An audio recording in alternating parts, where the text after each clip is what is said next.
বন দফতরের মহিলা রেঞ্জার আধিকারিককে কটূক্তি এবং হুমকি ঘটনায় 24 ঘন্টা কাটতে না কাটতেই রাজ্যের কারামন্ত্রীর বিরুদ্ধে ব্যবস্থা নিল দল। রবিবার কারামন্ত্রী অখিল গিরিকে মন্ত্রিত্ব থেকে পদত্যাগ করার নির্দেশ দেন সুব্রত বক্সী। এবার দলের সেই নির্দেশ মেনে নিজের পদত্যাগের সিদ্ধান্তের কথা ঘোষণা করলেন কারামন্ত্রী অখিল গিরি। তিনি জানান, আগামীকাল অর্থাৎ সোমবার মুখ্যমন্ত্রীর কাছে পদত্যাগপত্র জমা দেবেন তিনি। রবিবার রাতে তার পদত্যাগপত্র ইমেল মারফত পাঠিয়ে দেবেন মুখ্যমন্ত্রীকে। কিন্তু কেন এই পদত্যাগ? জানা গিয়েছে, শনিবার তাজপুর বন বিভাগের রেঞ্জারের নেতৃত্বে বন দপ্তরের সরকারি জায়গা দখলমুক্ত করা হয়। সেই সময় উচ্ছেদ হওয়া মানুষদের পাশে দাঁড়িয়ে পুনরায় বন দপ্তরের জায়গায় তাদের দোকান তৈরির কাজ শুরু হয় অখিল গিরির নেতৃত্বে। সেই সময় মহিলা রেঞ্জার সেই কাজের বিরোধিতা করলে কারামন্ত্রী অখিল গিরির রোষের মুখে পড়েন তিনি। এমনকি ওই মহিলা রেঞ্জারকে 15 দিনের মধ্যে দেখে নেওয়ারও হুঁশিয়ারি দেন তিনি। বিগত দিনে রাষ্ট্রপতি সম্পর্কে বিতর্কিত মন্তব্য করে সমালোচনার মুখে পড়েছিলেন অখিল গিরি। এবার আবারও এক মহিলা রেঞ্জারকে অশালীন ভাষায় আক্রমণ করেন কারামন্ত্রী অখিল গিরি। অখিল গিরির মন্তব্যের সমালোচনা করে তার বিরুদ্ধে ব্যবস্থা গ্রহণের দাবি তোলেন বিরোধীরা। এবারে অখিল গিরির বিরুদ্ধে ব্যবস্থা গ্রহণের পথে হাঁটল দল।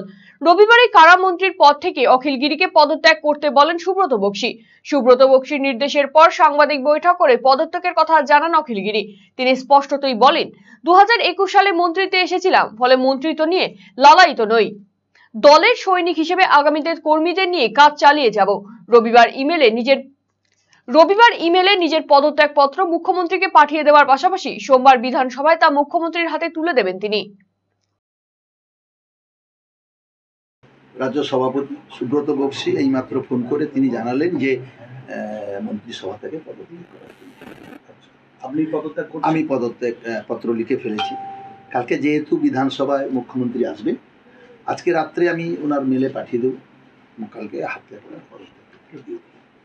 আমি কালকে যেটা ফিশারি ফরেস্টের আধিকারিককে বলেছি, সেই কথাটা উত্তেজনায় বসে বলেছি, তার জন্য আমি অনুতপ্ত। কিন্তু আমি পদত্যাগ করছি, আমি কোনো অনুতপ্ত না। কারণ আমি মানুষের জন্য লড়াই করতে গিয়ে হয়তো কোথাও ভুল করে ফেলেছি, কিন্তু লড়াই আমার জারি থাকবে।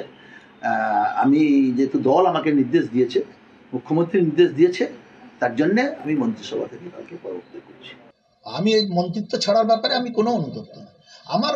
আমি 1 সাল থেকে এমএলএ হয়েছি, 11 সাল, 16 সাল, 21 সাল আমি মন্ত্রী হয়েছি। 21 সাল আমি মনে করি না যে এই মন্ত্রিত্ব আমার কাছে এসব কোনো বড় কথা না। বড় কথা আমার এলাকার মানুষকে নিয়ে যতটুকু লড়াই করা দরকার, আমি আগামী দিনে আমার লড়াই চলবেই। এটা আমাদের বুলেট মডেল আছে, স্ট্যান্ডার্ড ব্ল্যাক। এটা আমাদের 1901 থেকে শুরু হয়েছিল, রিলঞ্চিং হয়েছিল 1932 সালে। তারপর থেকে এখনও পর্যন্ত সেম সিস্টেমে আসছে। কিছু কিছু সিস্টেম আছে যেটা চেঞ্জ হয়েছে। অ্যানালগ মিটারের সাথে ডিজিটাল মিটারটা অ্যাড করা হয়েছে, ফাস্ট চার্জিং পয়েন্ট দেওয়া হয়েছে, ডুয়েল চ্যানেল ডিস রয়েছে। এটা এখন স্পোকেই আসছে, প্লাস সিঙ্গেল সিটে এটা চলে আসছে। এখন মডেল অ্যাভেলেবেল রয়েছে, শুধু মডেল বলাটা ভুল, সব রকমের কালার এবং মডেল কিন্তু অ্যাভেলেবেল রয়েছে। তার জন্য অবশ্যই কিন্তু আপনাদেরকে আসতে হবে রায়গঞ্জের এই রয়্যাল এনফিল্ড শোরুমে।